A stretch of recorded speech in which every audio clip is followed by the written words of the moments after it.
मित्रों नमस्कार। मैं चंद्रकांत मिश्र अपने YouTube चैनल शाश्वत सनातन धर्म ज्ञान में आपका स्वागत करता हूं।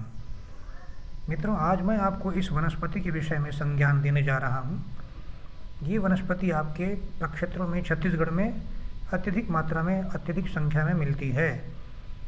इस पत्ती को पहचान लीजिए। हमारे क्षेत्रों में इसे लोग जो हैं रत्नगर्भा बोलते हैं और छत्तीसगढ़ी में और कई भी इसके नाम हैं। तो ये पत्ती आप पहचान लीजिए। यदि आपके क्षेत्र में मिलती है यह पत्ती तो ये आपके लिए बड़ी ही गुणकारी है। इस पत्ती का सबसे बढ़िया प्रयोग यह है, ये देखिए इस प्रकार से इसमें पत्तियां निकलती हैं।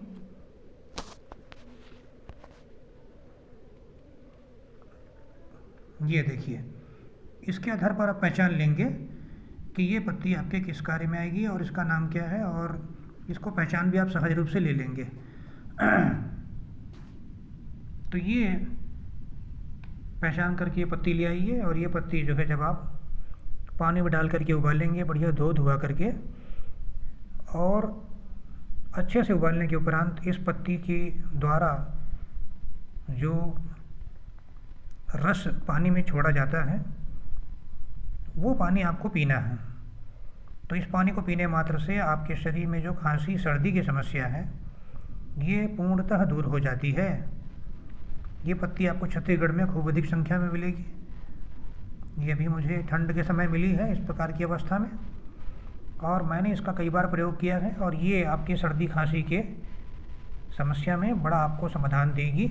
पत्तियों को डाल करके आपको केवल उबालना है धोने के उपरांत, तो इससे सर्दी खांसी की समस्या आपकी दूर हो जाएगी। अगले वीडियो में और भी मैं आपको संज्ञान दूंगा वनस्पतियों के विषय में, जो मैंने स्वयं प्रयोग किया है। केवल उन्हीं वनस्पतियों का संज्ञान आपको मैं देता हूँ। मेरा यह वीडियो शेयर करें, सब्सक्राइब करें, और चैनल को वीडियो को क्षमा कीजिएगा लाइक भी करेंगे और सब्सक्राइब भी करना है। धन्यवाद। अस्तु।